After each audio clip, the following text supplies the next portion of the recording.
Hi, I'm Aidan Enright of Smarter Egg, and I'm with... Naomi Fine from Think Visual. And we've been having a very interesting conversation about the concept of mindset, which has been brought to us by Carol Dweck. And we'd like to just give you a little recap on our illustrated conversation. So, I started by asking Naomi a couple of questions about the concept of intelligence. And the first question was, do you think that intelligence is something that you cannot change? It is something that you're just born with, and it's everything that you have at the start is what you have at the finish? Or do you think that you can substantially change how intelligent you are? And what was your reaction, Naomi? Yeah, I think my reaction, because I was kind of saying I was kind of born a smart baby, and I was told a lot that I was a good kid, I was good at school, and kind of all through primary school I was like excellent at my studies, chatting with the teachers and all that. So I kind of knew that. But then I wasn't good, for example, in the music. Mm-hmm. I was crap at piano, so bad that the teacher asked me to leave. So I think in that place I could definitely see myself kind of how, I was smart, I knew I was smart, and that was like a fixed attribute to what I thought about myself. So, but I was kind of getting puzzled around that, like I wasn't, because it's just kind of, I think, from that, it kind of, we went into kind of questioning what is actually intelligence. Like when you asked me, like, my intelligence is what I was born with, like I'm going, wait, but like what does that actually mean? Yeah. So we did have a look at what intelligence breaks down as, and a lot of people have different views on what intelligence is. And of course, in the modern world, emotional intelligence has almost become as talked about as the traditional IQ. Yeah. But I guess in this context, we're talking about smarts and ability to do exams. Good exactly. student. All of those kind of things. You were saying, like, remembering data, like a lot of the exams, like you just needed to memorize and spit it out. Yeah. And like, how good are you at that?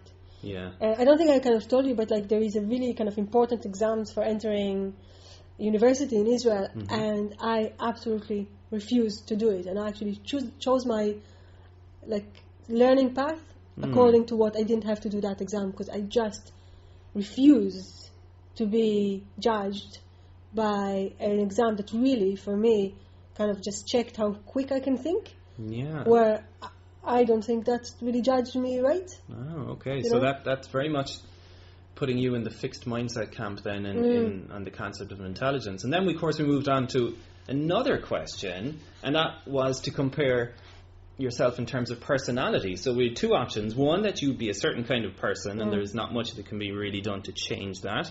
And as you say, Naomi is Naomi. Or you can always change the basic things about the kind of person you are. Of course, you shared your story of from childhood to today. So yeah, and like I could definitely see, like I have a friend who says like that I had few lifetimes in one lifetime, so I can see dramatic changes in who I am and how I feel myself and how I interact with the world, and kind of being from like a really shy child and a kind of depressed teenager to fairly happy and outspoken adult, which is like, and I think people probably would meet me like at different stages, would kind of go, oh my God, you're kind of the same, but then like you're really different. Yeah. So maybe some of the kind of the wacky humor kind of stayed, or like I'm sure there's like, I was kind of drawing it as like a pink orangey cloud. That's definitely, there's parts of me who stayed me, but then there's massive parts who really changed. Yeah. Sure. So then we moved on to what I guess is Carol Dweck's contribution to our world of work, really, and it's these two mindsets, the fixed mindset and the growth mindset. And I guess the fixed mindset is typical of people who enjoy early success in life, and they tend to be really good at certain things, and they're given lots of symbols of approval, and they're given lots of great praise and so on, and that's all great for a while. And then growth mindset is really where people are just obsessed with learning and curious, and they want to know more and more and more.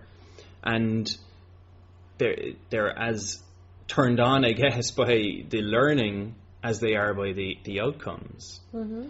And what's fascinating, though, is that there are consequences, and as we found from sharing our own experiences, that when it comes to the reality of working life, sometimes the growth mindset is actually the one that will result in greater success for us. And we talked about the example of the fixed mindset, like you just shared there on your university exam, as something that you wanted to avoid any challenge or demonstration that you might, not be what you wanted to see. Yeah.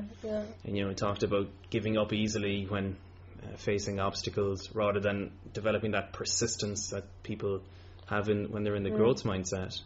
But I think it's kind of important to remember, like in some parts, like I definitely can see how I was persistent in, for example, my kind of art learning, but then like when it came to music, I just was like, I'm giving up, that's and that's a big learning for us too, that we all have elements of the fixed and growth mindset within us, and depending on the context, one can be dominant and one can be dormant.